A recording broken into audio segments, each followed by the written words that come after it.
오늘도 예배 자리에 나오신 여러분들을 주님의 이름으로 축복합니다. 우리 앞뒤 좌우에 계신 분들과 인사를 나눕시다. 예배의 자리에서 만나니 반갑습니다. 주 안에서 행복하세요. 한 번 더 인사합시다. 당신은 하나님의 기쁨입니다. 누군가에게 내 존재가 기쁨이 된다, 긍정적인 영향을 끼친다, 특별히 선한 영향력을 끼친다 라는 사실을 깨닫는 순간 살아있음에 감사하고 행복이 넘칩니다. 오늘 여러분들이 예배의 자리에 나오기까지, 또 여러분들이 일주일 동안 겪었던 여러 가지 삶의 질고와 또 어려움들, 그 모든 것들이 있어서 힘 빠지고 낙심이 될 때도 많지만, 오늘 분명한 말씀으로 하나님 우리를 사랑하신다, 그리고 우리를 보고 즐거이 부르며 기뻐하신다 라고 말씀하십니다. 그래서 내 존재가, 예수님을 믿고 고백하는 나의 존재가 하나님께 기쁨이요, 또한 주위에 있는 모든 사람들에게 하나님의 살아계심을 나타내는 증거됨을 우리가 인식하시고, 오늘도 감사함으로 예배의 자리에서 주님을 만나길 주님의 이름으로 축복합니다. 오늘 말씀을 통해서 보면 예수님께서 이 땅에 오신 목적이 뭔가, 왜 이 땅에 오셨는가, 그걸 예수님 본인의 말씀으로 우리에게 말씀하십니다. 뭐라고 말씀하십니까? 오늘 본문 38절에 보니까 내가 하늘에서 내려온 것은 내 뜻을 행하려 함이 아니요 나를 보내신 이 하나님이죠. 하나님 아버지의 뜻을 행하려 함이니라 라고 말씀합니다. 즉 예수 그리스도는 아버지 하나님의 뜻을 행하기 위해서 이 세상에, 이 땅에 오셨다라고 말씀하고 있습니다. 하나님께 보냄을 받았다. 그런데 여기에 보내신 이의 뜻이라고 했으니까 보내신 자도 있으신데, 예수님은 내가 하늘에서 내려온 것은 이라고 이야기하죠.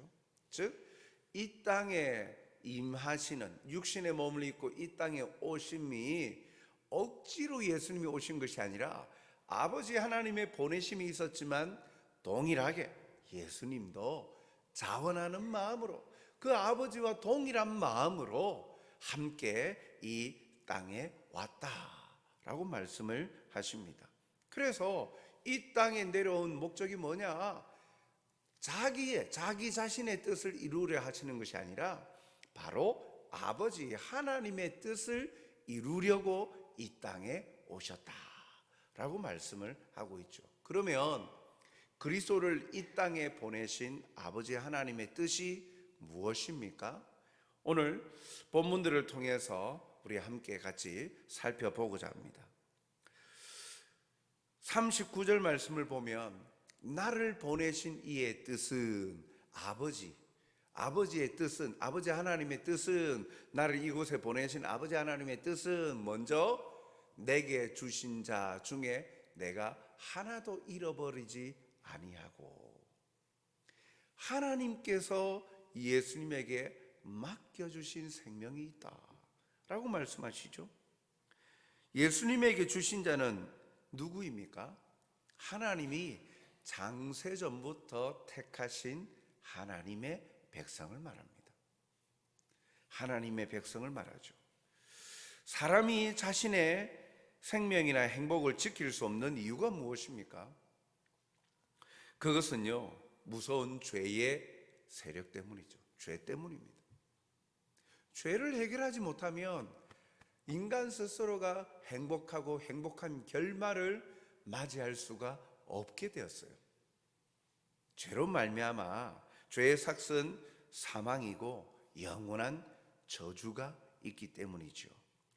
그러나 그리스도는 예수님에게 오는 사람을 내쫓지 아니하시고 이 모든 죄의 권세로부터 보호해 주시는 거예요. 그래서 그리스도에게 바라시는 아버지의 뜻은 맡겨주신 이들을 하나도 잃어버리지 아니하고 보호하시도록 그 일을 위하여서 이 땅에 예수님을 보내셨다라는 겁니다. 그리스도께 주신 사람, 보냄을 받고 예수님 안에서 하나님의 백성, 자녀된 사람은요, 그 어떤 것으로부터도 하나님과의 관계를 끊지 못하게 하셨어요. 예수님의 강렬한 고백이 여기 담겨 있죠. 하나님의 말씀에 대한 고백이 있습니다. 로마서 8장 38절 39절에 보면 바울이 이렇게 고백합니다. 내가 확신합니다. 내가 확신하노니 사망이나 생명이나 천사들이나 권세자들이나 현재일이나 장래일이나 능력이나 높음이나 깊음이나 다른 어떤 피조물이라도 우리 바로 오늘 본문에 나와 있는 하나님께서 예수님에게 맡겨주신 자, 보내신 자, 주신 자, 성도를 말하죠. 우리를 우리 주 그리스도 예수 안에 있는 하나님의 사랑에서 끊을 수 없으리라. 예수님이 자신이 이 땅에 온 목적을 말씀하시면서 하나님께서 내게 주신 자를 하나도 잃어버리지 아니하려고 나를 이 땅에 보내셨다. 그래서 나는 이 땅에 와서 하나님의 보내신 뜻대로 행하는데, 바울의 고백과 같이 누구도 어떠한 세력도 하나님의 백성이 하나님과의 관계가 끊어지거나 하나님의 그 영원하고 기쁘신 사랑을 받지 못하도록 끊어버릴 세력이 없다라는 거예요. 쉽게 말하면 영원히 하나님의 택한 백성은 하나님 사랑 안에서 거한다라는 거죠. 오늘 본문에 빗대어서 말하면 한 사람도 잃어버리지 아니한다라는 거예요. 하나님 아버지께서 세상에 그리스도를 보내신 그 첫 번째 뜻은 아버지께서 아들에게 주신 자들 한 사람도 잃어버리지 아니하고 보호하시려는 데 있다라는 겁니다. 그것이 바로 거기에 하나님이 예수님에게 주신 자, 하나님의 택한 백성, 거기에 우리도 들어간다는 사실이죠. 예수님을 구주로 믿을 때. 그래서 하나님이 예수님에게 주신 자에는 예수를 주로 시인하고 고백하는 자이죠. 주님께 속한다라는 것은 이처럼 영원한 보호, 사랑을 입는다라는 것을 의미합니다. 또 예수님을 보내신 아버지의 그 두 번째 뜻이 무엇입니까? 40절에 보니까 내 아버지의 뜻은 아들을 보고 믿는 자마다 영생을 얻는 이것이라. 쉽게 말하면 영생을 얻게 하시려고 예수님을 이 땅에 보내셨다. 그것이 아버지 하나님의 뜻이다, 하나님의 의지다, 하나님의 결심이다 라고 말씀하는 거예요. 그리스도께서 자신에게 주신 사람들을 하나도 잃지 않고 보호하시는 목적이 영생을 얻게 하시는 데 있다라는 거죠. 누가복음 19장 10절에 보니까 인자가 온 것은, 인자 예수님이죠. 예수님이 이 땅에 온 것은 잃어버린 자를 찾아 구원하려 함이니라. 즉 영생을 얻게 한다. 이 영생이 다른 말로 표현하면 죄에서부터 자유하고 구원하여서 영생을 누리게 하는 것, 그 모든 것이 포함되어 있잖아요. 구원이죠. 구원받게 하신다라는 겁니다. 영생은 죄로 말미암는 멸망의 자리로부터 구원받는 것이요, 마지막 날 영원한 생명과 안식의 자리에 들어가는 것을 영생이죠. 이것을 누리게 하려고, 얻게 하시려고 예수님을 이 땅에 보내셨다라고 말씀합니다. 그리고 세 번째로 그리스도를 이 땅에 보내신 아버지의 뜻을 좀 더 선명하게 말씀하시기를 40절에 보니까 내 아버지의 뜻은 마지막 날에 내가 이를 다시 살리리라 하시니라. 즉 그리스도에게 주신 자들을 마지막 날에 다시 살리는 데에 아버지의 뜻이 있다. 그래서 나를 보내셨다라고 말하는 거예요. 쉽게 말하면 완전한 부활입니다. 완전한 부활을 몸소 예수님을 통하여 보여주시고, 또 예수님에 속한 모든 자들이 이와 같이 완전한 부활을 맞이하게 될 것을 보여주시려고 이 땅에 보내셨다라고 말씀하시죠.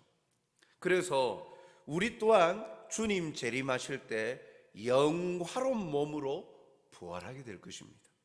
고린도전서 15장 52절 보니까 나팔 소리가 나매 죽은 자들이 썩지 아니할 것으로 다시 살아나고 우리도 변화되리라. 예수님 같이 다시 썩지 않고 고통이 없는 변화된 몸으로 다시 부활할 것이다 라고 말씀하고 있어요. 이 부활의 몸으로 영생하는 거예요. 요한복음 10장 28절에 보니까 내가 그들에게 영생을 주노니 영원히 멸망하지 아니할 것이요. 영생을 얻은 자는 영원히 멸망하지 아니한다. 영원히 이렇게 변화받은 몸으로 부활한 이는 영원토록 멸망하지 아니하고 영생을 누린다. 즉 영원한 천국의 삶을 누리게 되죠. 이것을 우리가 신앙 고백하고 있는 내용들을 통해서 한 번 더 살펴보면 웨스트민스터 신앙 고백서가 있습니다. 우리가 신앙생활을 하는 데에 우리 장로교가, 특별히 대한예수교 장로회, 우리 고신도 마찬가지죠. 우리가 동일하게 신앙 고백하고 있는 내용들을 정리한 것이 있는데 웨스트민스터 신앙 고백서가 있어요. 거기에 32장에 보면 사람의 사후 상태와 죽은 자들의 부활에 관하여서 밝히고 있어요. 한번 보여주십시오. 거기에 32장 1항에 보면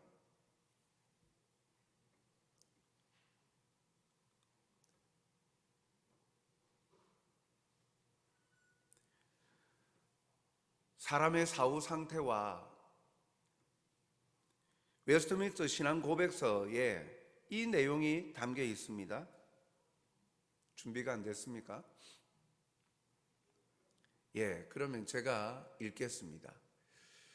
그 웨스트민스터 신앙 고백서 32장에 보면 사람이 죽은 이후의 상태, 그리고 죽은 자들이 부활한 모습이 어떤 것인가 하는 것이 나와 있어요. 거기 1항에 보면 사후에 사람의 몸은 티끌로 돌아가 썩지만 그들의 영혼은 죽거나 자는 것이 아니라 불멸의 존재이기 때문에 그것을 주신 하나님께 즉각 돌아간다. 죽는 순간 몸은 썩고 그래서 땅으로 사라져 버리지만 영혼은 분리되어져서 영혼은 사라지지 않기 때문에 영혼은 하나님께 돌아간다라고 말해요. 그런데 여기에 그 영혼에 있는 상태, 죽은 이후에 영혼의 상태 두 가지 부류가 있죠.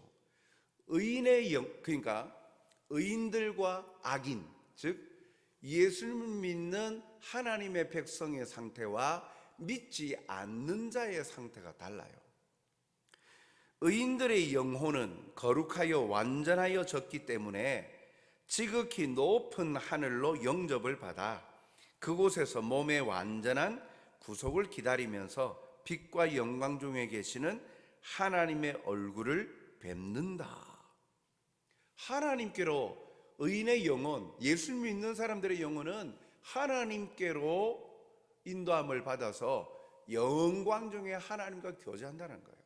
그런데 반대로 악인들의 영혼은 지옥에 던짐을 받아 거기에서 고통과 극심한 암흑 중에 갇혀 대심판의 날까지 대기하고 있다. 지옥에 떨어진대요. 여기에 3항에 보니까 불의한 자들의 몸은 부활에 대해서 뭐라고 밝히냐면 그리스도에 의해 다시 살아 치욕을 당하며 영혼의 상태로 있으면서 지옥에 떨어져서 고통을 받고 있다가 죽음 이후에는 이제 이렇게 이 상태로 있다가 예수님이 재림하시고 난 이후에 부활 직후에는 하나님의 최후 심판이 있는 거예요.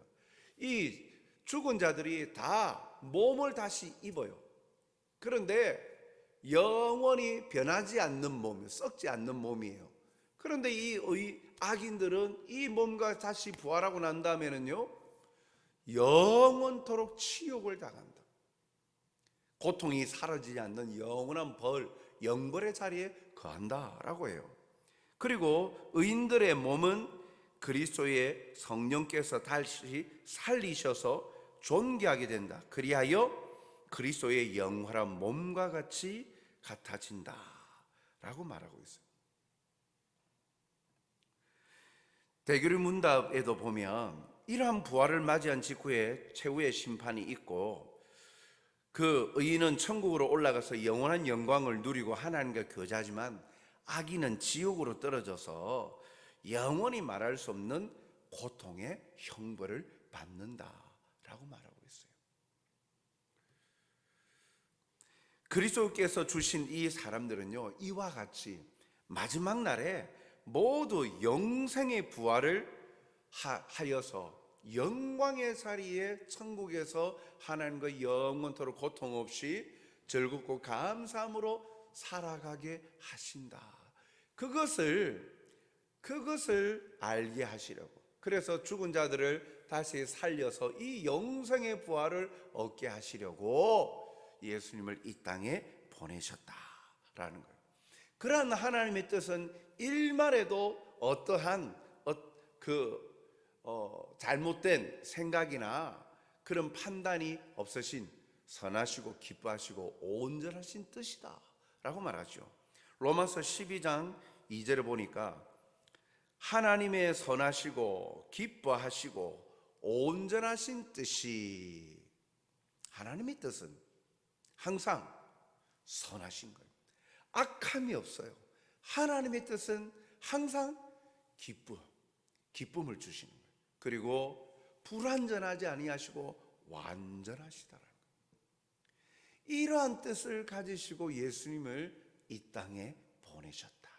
그래서 그 보내심을 받아 하나님의 뜻대로 행함으로 말미암아 우리에게 소망을 주시는 거예요.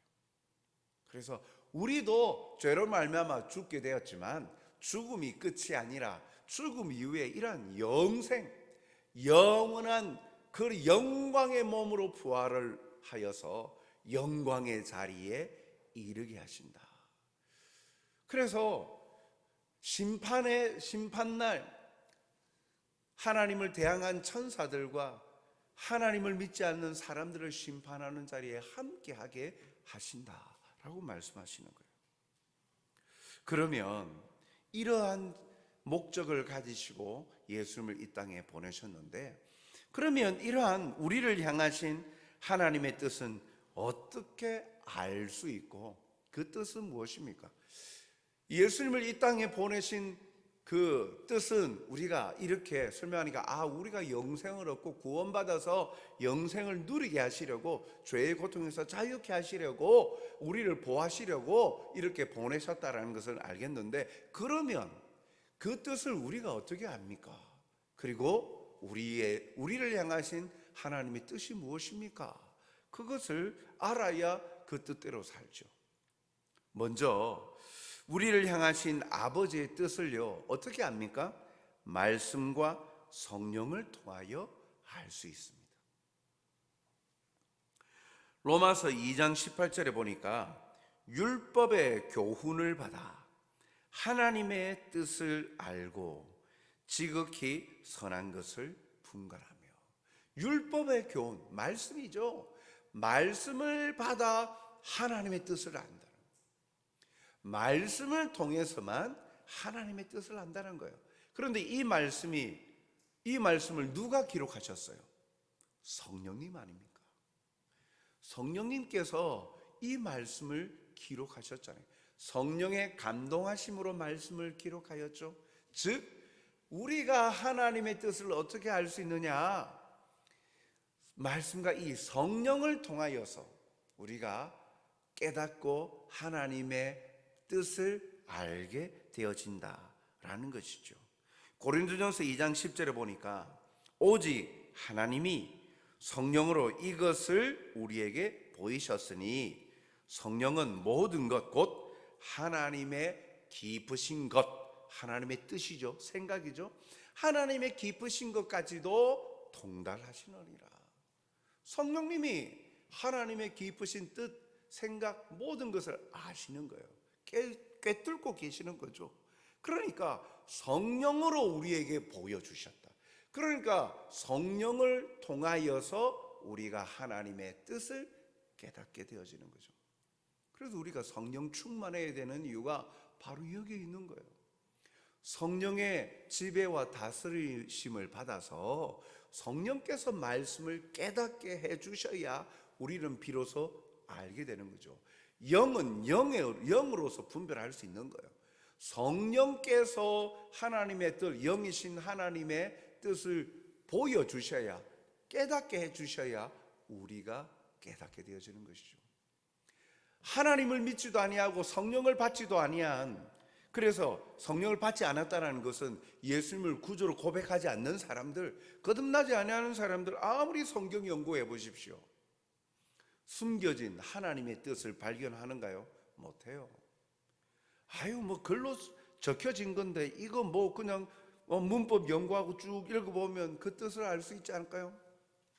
문자적인 맥락과 의미를 이렇게 볼 수 있을지는 모르나, 그러나 정작 하나님의 뜻은 깨닫지 못하는, 영안이 어두워진 자는 깨닫지 못하는 것이죠.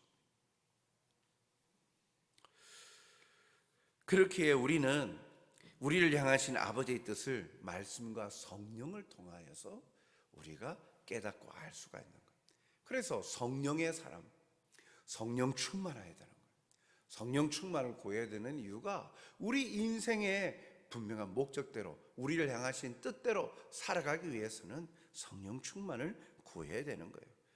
그러면 우리를 향하신 하나님의 뜻이 무엇입니까? 먼저 우리의 거룩함입니다.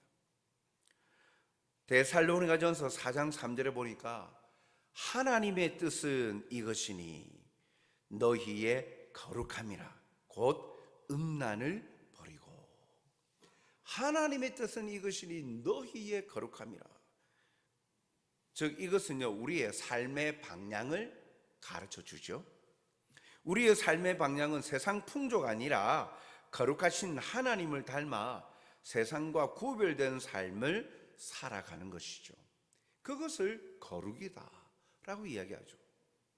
삶의 기준이 유행이나 세상의 가치가 아니라 철저히 하나님 중심임을 말씀합니다.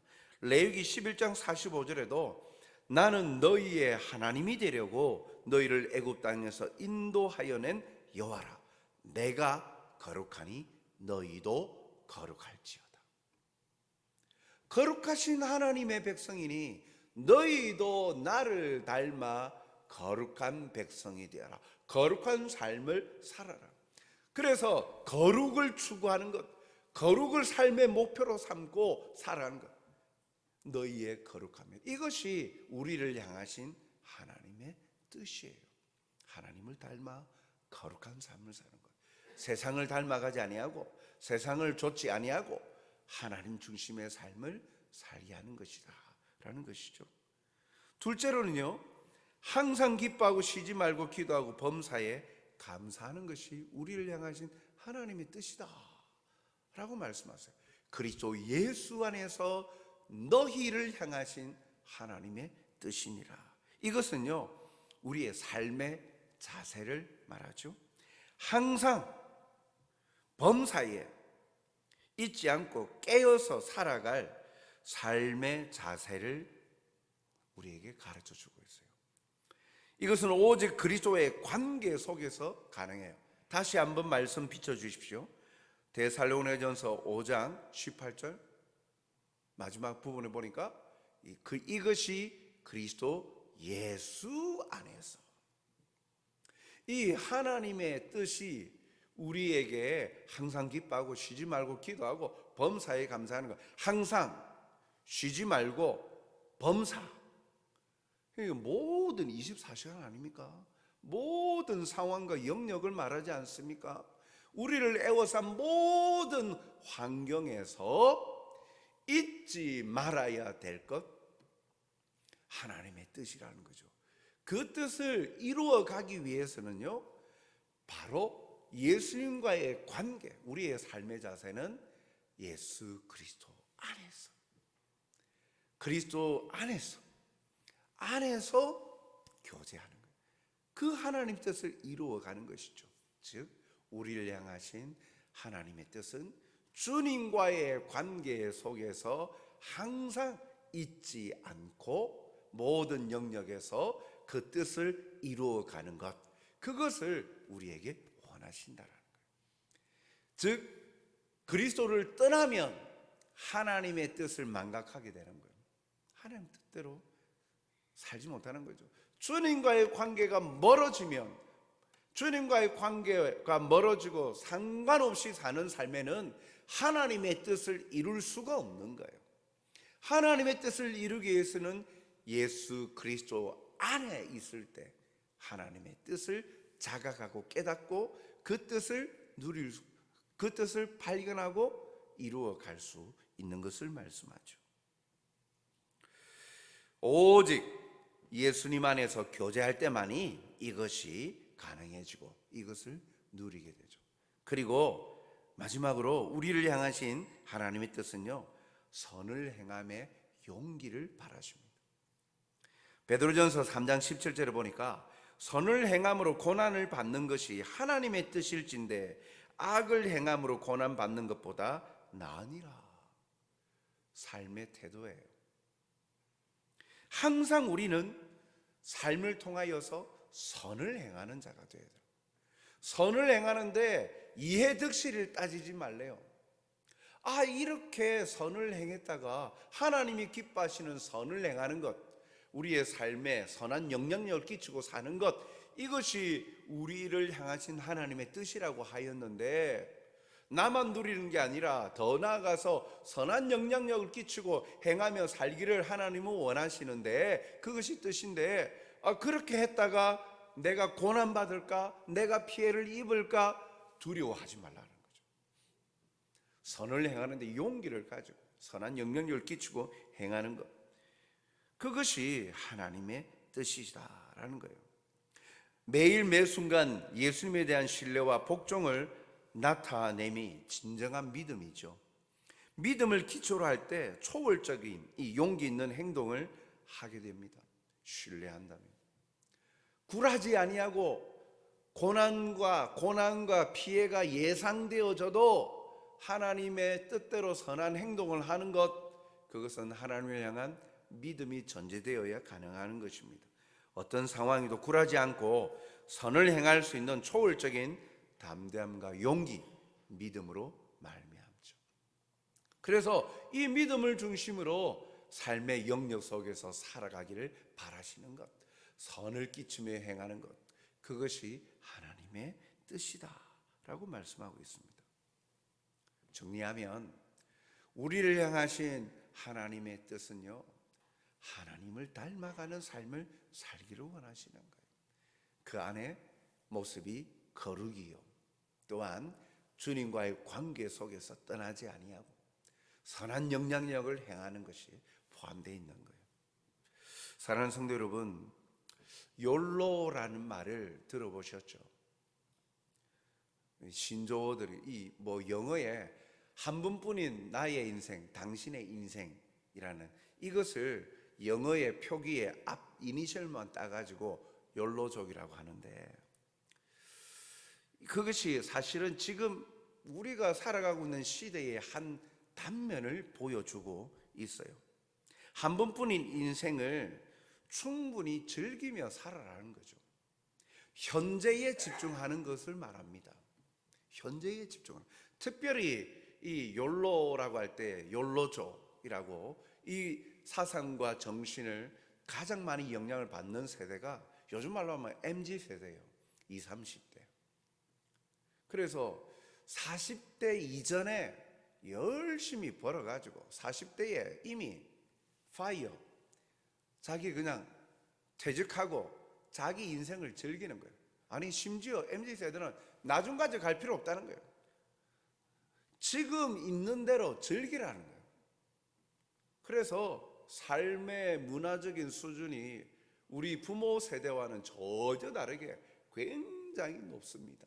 명품, 그리고 아주 만난 그 고가의 돈을 투자하여서 먹는 것, 그리고 고가의 호텔이나 여행 뭐 이런 거 주저하지 아니하고 모아서 그것을 풀고 즐기는 데에 중심이 되는 거죠. 오늘에 충실하게 살아간다는 의미죠. 단순하고 간결한 생활을 통해서 의미 있는 일에 집중하는 생활 방식, 여기에서 나온 것이 이제 미니멀 라이프라 그래요. 뭐 이것저것 구매하지 말고 간단하게 살자. 그때 필요한 것 구매하고 그냥 그렇게 간소화 살면서 지금을 즐기자라는 거예요. 적게 소유하는 삶을 통해서 만든 그런 시간과 공간의 여유를 하고 싶은 일이나 여행이나 취미 중에 집중하겠다는 거예요. 삶을 간단하게 하면서 누리고 즐기는 것에는 가감히 투자하는 거예요. 그것이 이 욜로의 그런 기본 배경입니다. 그러다 보니까 사실은 이러한 문화들이 단순히 눈앞에 있는 것, 나중 미래를 생각하지 않고 함께 있는 것을, 눈앞에 있는 것, 이런 풍조는요, 그런 것들을 살아가다 보니까 불확실한 미래에 대한 생존적인 행동으로 보는 거예요. 결국 미래보다는 현재의 삶에 집중하는 거죠. 참 복음 전하는 게 쉽지 않은 거예요. 약속의 말씀을 전할 때 그게 언제 오냐는 거죠. 지금 당장 내가 힘들고 배고픈데, 지금 당장 내가 편하게 먹고 누리고 즐기고 행복을 느끼면 되는 것 아니냐는 거죠. 이런 사상을 가지고 있으니까 이 복음을 전하는 게 굉장히 힘든 시대가 되어져 버렸어요. 그래서 현재를 즐기는 데에 더 집중을 하는 거예요. 미래의 삶에는 관심도 없는 거예요. 그러나 성도 여러분, 우리는 다른 관점으로 이 문화들을 바꿔야 되겠죠. 한 번뿐인 인생이니까 가장 값지고 보람 있게 사는 것, 바로 내 뜻이 이루어지는 삶이 아니라 하나님의 뜻을 이루며 사는 삶 아닙니까? 이것이 전부가 아니고 이후에는 영원한 영생의 삶이 보장되어 있지요. 이사야서 40장 8절에 푸른 마르고 꽃은 시드나 오직 우리 하나님의 말씀은 영원히 서리라. 이 세상 것은 다 사라져. 영원히 존재하는, 영원한 것은 하나님의 말씀뿐이다라는 것이죠. 하나님의 뜻을 행하는 자에게는요, 하나님의 영존하시는 기쁨과 영광을 함께 누리게 하십니다. 요한 1서 2장 17절 말씀을 보면 이 세상도 그 정욕도 지나가되 오직 하나님의 뜻을 행하는 자는 영원히 거하느니라. 하나님의 뜻을 행하는 자는 영원히 거한다. 어떤 형태로요? 영광의 자리, 영원한 기쁨을 누리며 살아간다는 거예요. 그러면 하나님의 뜻을 행하지 않는 자는요, 영벌의 자리에 거하는 것이죠. 영원히 고통받고 영원히 아파하고 끝이 보이지 않는, 사라지지 않는 그 고통과 절망의 시간들을 보내면서 영원의 시간을 살아간다는 거예요.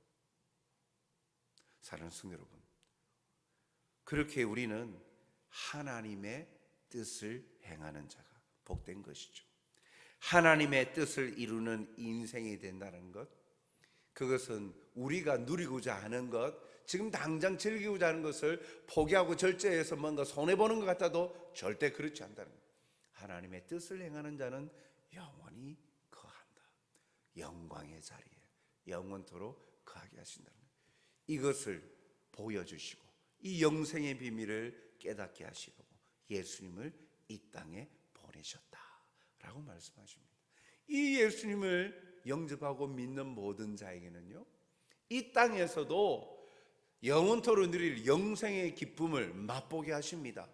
주 안에 거할 때 어떤 상황에서도 항상 기뻐하고 감사할 수 있는 그러한 하나님의 보호와 인도하심을 받게 되어져요. 기도할 때 응답을 받는 역사를, 하나님의 역사를 체험하고 경험하게 하시죠. 그러나 마지막 날 영원한 하나님의 나라에서는 어떤 것도 부족함이 없는 하늘의 기쁨을 누리게 될 것을 말씀합니다. 이 은혜를, 이 역사를 누리며 살아가시는 여러분들이 되시길 바랍니다. 하나님의 뜻을 이루어가는 인생이 되어서 하나님의 보호하심과 그 사랑을 받아 누리는 복된 성도들이 다 되시길 주님의 이름으로 축복합니다. 사랑과 자비가 풍성하신 하나님 아버지, 오늘도 세상은 현재에 만족하고 집중하게 합니다. 현재가 우리에게 가장 중요하게 다가옵니다. 맞습니다. 현재 살아있는 것이 피부로 느끼는 것이니 그러하지요. 그러나 현재 우리의 삶이 전부가 아님을 또 깨닫게 되어집니다. 영원한 것이 있습니다. 현재는 영원하지 않습니다. 영원한 것을 소망하며 바라며 살아가는 믿음의 백성들이 되게 도와 주시옵소서. 이 일을 위하여 예수님을 이 땅에 보내셨고 또한 한 생명도 잃어버리지 아니하고 끝까지 보호하시며 보존하시고 누리게 하신다 주님 약속하셨습니다. 우리를 향하신 그 놀라우신 하나님의 사랑과 그 뜻을 깨닫도록 성령 충만케 하여 주시어서 주님을 닮아가는 거룩의 삶, 주님의 뜻을 행하기를 기뻐하는 삶, 주 안에서 늘 항상 떠나지 아니하고 선한 영향력을 행하며 하나님의 살아계심을 온 세상에 증거하고 선포하는 복된 삶을 살아가게 하여 주시옵소서. 그리하여 우리를 아프게 하고 힘들게 하는 삶의 여러 문제들 속에서도 낙담치 않게 하여 주시고 홀로 버려져 있지 않고 동행하시는 주님을 발견하여 오늘도 주님이 이끄시는 대로 승리의 삶을 살아가는 복된 자들이 되게 도와주시옵소서. 감사하며 예수님 이름으로 기도하옵나이다. 아멘.